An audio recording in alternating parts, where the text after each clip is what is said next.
Oat cakes are really easy to make. Let's break it down together. 1.5 cups of all-purpose flour, half a teaspoon of baking soda, half a teaspoon of nutmeg, and half a teaspoon of cinnamon. Half cup of brown sugar. Get these ingredients whisked together. 3/4 cup of butter, but I'm going to dice it into smaller pieces before I add it in. I'm going to work the butter in with this first, but eventually I'm going to use my hands.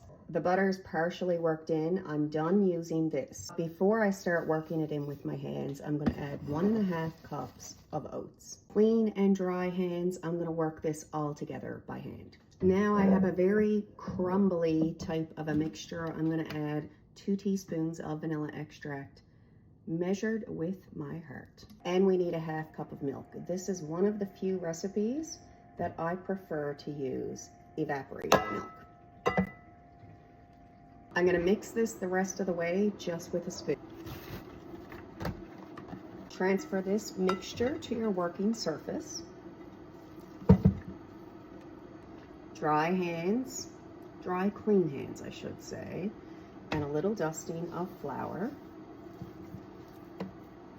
A rolling pin is really not necessary. You could use one, but it's not a big lot of product that you're working with here. I'm using this to cut my shape. I don't have anything big enough. You could use a smaller cutter as well. They don't have to be the proper size. I'm gonna dust it in flour first and just cut out.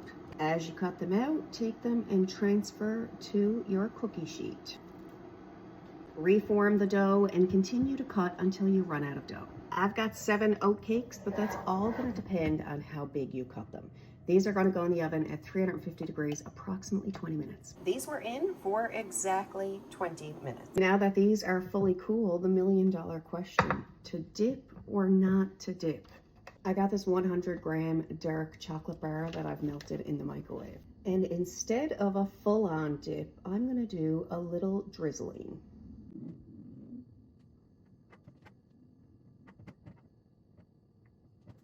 Let's get a sample of this now, because it's all about the taste test. These are delicious. They're so much better homemade. I feel like everything is so much better homemade, and they're not that hard to do. Definitely Holy Sweet Baby Shitballs approved.